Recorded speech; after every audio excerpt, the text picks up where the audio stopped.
President Joe Biden, Britain Prime Minister Rishi Sunak, South Korean President Yoon Suk Yeol, Prime Minister of Canada Justin Trudeau and Australian Prime Minister Anthony Albanese. These are among the 20 world leaders arriving in Delhi for the G20 summit. Founded in 1999, it was earlier a forum of 7 nations as a group. It then went on to have an addition of 20 nations and thus becoming the G20. So which are the countries included in G20? Argentina, Australia, Brazil, Canada, China, France, Germany, India, Indonesia, Italy, Japan, Republic of Korea, Mexico, Russia, Saudi Arabia, South Africa, Turkey, United Kingdom and United States of America and the European Union. So how prepared is the national capital of this country? From La Meridian to the Taj Palace, all luxury hotels in Delhi are booked out for the summit. Luxury vehicles, for example, like the Mercedes vehicle, has been booked to receive the VIP and delegates. Central Delhi, which has already been a cleaner, greener part of the city, has had even more of a makeover with sculptures, posters and banners to show the best face for the world delegates. To get a presidency for India is as per a rotation schedule, but our country has got this opportunity at a very crucial juncture. What is the significance of G20 for India? There will be 20 biggest economies in the world. India was at the 10th, risen to the 5th largest economy position and heading toward the 3rd. Hence, it is an important player presently in the world. G20 represents around 85% of the global GDP, around 2/3 of the total population, 75% of global trade. G20 exists for the purpose of macroeconomic policy coordination and discussion, which means taking on issues like the rights of workers and progress towards sustainable development goals. Also, additional agendas related to terrorism and global health are also discussed. India has seen the worst side of terrorism from close quarters.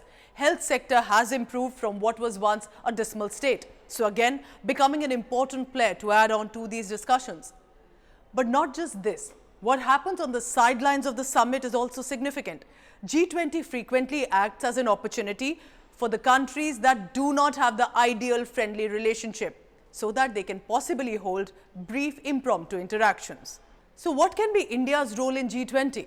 The post-pandemic economies have come to a standstill even in many developed nations, of which India managed to be relatively not as badly hit, and therefore it has helped India assist other developing nations too. The Russia-Ukraine war, it is still ongoing between the two countries. So while most countries have picked a side in this war, India maintained friendly relations with both the countries and therefore could now be seen as a possible mediator.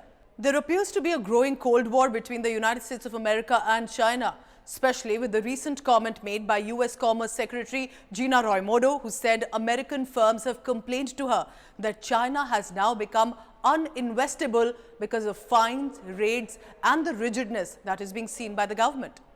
During the COVID pandemic, India has shown the ability to deal with concerning global health matters as one of the biggest manufacturer and supplier of the generic drugs and its capabilities in vaccine productions, helping other nations as well in need that in fact did not get immediate requests addressed by the Western nations for vaccines for them. Climate crisis is also one of the biggest issues that concerns the world now, and clearly India, with its focus on renewable energy, sustainable organic lifestyle, can assist other countries too, even from the so-called developed Western nations. India has turned assertive in diplomacy, a fairly stable economy, friendly relations with most countries across the world. All of this is being noticed as a confident nation ready to contribute to world issues. India, the voice of Global South. India has the chance to represent the interests of the developing world. Prime Minister Modi told Business Today recently in an interview, and I quote him here, that after taking over the G20 presidency, the first event I held was the Voice of Global South Summit. We have brought the priorities of the Global South onto the agenda of the G20 and we have made progress. In this spirit that I've taken the initiative to make the African Union a permanent member of G20 and confident that we will receive support to realize the same. This will make G20 more representative and give greater voice to the Global South. Global South is an umbrella term. It is used to denote developing and underdeveloped nations of the world that represent the largest sections of the global population, but really never truly have been given a significant voice or a representation at the high tables of global politics. And that is why this focus to the developing nations is what India hopes to achieve this year. Due to the war and sanctions, massive import of essential services and the goods have taken a hit. At this juncture, India has the unique chance to leverage capabilities of production and emerge as an important part of the global supply chain. Trade has been an important issue in G20. India, being a tech hub for 2 decades now, would actually want to focus on the digital trade for the same too. India could use this opportunity to put focus on the developing nations, to ensure G20 does not remain only about developing Western nations, but also about other countries in this world. With that hope, more than a celebration, hosting G20 is a responsibility. It is a duty and a task that India has been assigned for 1 year. This is a crucial opportunity we must take hold of and ensure that our presence has a global footprint. India was once perceived as a country of simply snake charmers and elephants to the world. But today, it is an emerging global power with the ability to influence decision, and we hope that happens. Thank you for watching. So as the world watches about what decisions will be taken in the G20 summit, stay tuned for what's coming up next. What's happening in India today with Jessica Goel. 2 back-to-back incidents of suicide. Aditya Seth, a 17-year-old student who had moved to Kota this year to prepare for a medical entrance exam, died by suicide in June. Hours later that day, an 18-year-old NEET aspirant from Bihar died by suicide. The toll of suicides in Kota has reached 24 this year. Kota has come up fast as a coaching hub with an estimated 300 institutes. Many industries in Kota depend on the coaching ecosystem which has developed over there. But with it, the stigma of being the suicide capital of the state has also come along. Still, parents continue to send their children to Kota. More than 1 lakh students were enrolled at Kota's coaching institutes in 2021. This number rose to over 2 lakh in 2023. Kota responded to the rising suicides with suspending tests and examination of students preparing for NEET and other competitive exams at coaching centers for 2 months with immediate effect. Before this, the Kota administration made it mandatory for hostels to install spring-loaded fans in rooms. Hostels are also installing anti-suicide nets in balconies and lobbies to prevent students from taking their lives. जो collector साहब थे रवि सूदपुर साहब, हमने उनको एक demo दिया था इस चीज़ को लेकर 2015 की बात कर रहा हूँ मैं आपसे।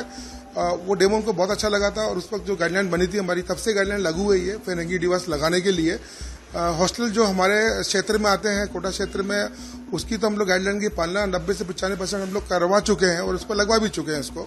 But will these measures help? These measures were heavily criticized by the netizens, saying that the focus should be on students' mental health.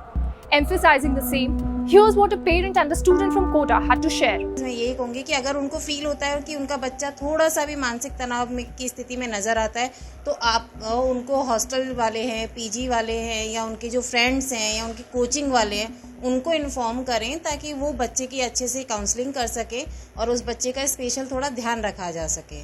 और बच्चे के ऊपर जो एक अनावश्यक दबाव बनाते हैं कि पड़ोसी ये कहने लग गए, इतने साल हो गए तुझे यहाँ रहते हुए, कोटा में अभी तेरे इतने नंबर आ रहे हैं टेस्ट में, इस तरह की बातें उनसे ना करें। स्ट्रेस जब भी होता है, एक्चुअली में सिलेबस तो लेंदी है, तो थोड़ा बहुत तो स्ट्रेस ऑब्वियस है। तो स्ट्रेस को कम करने के लिए यूजुअली मैं क्या करता हूँ, कभी कभी सॉन्ग सुन लेता हूँ। That's all for today. Thank you for watching.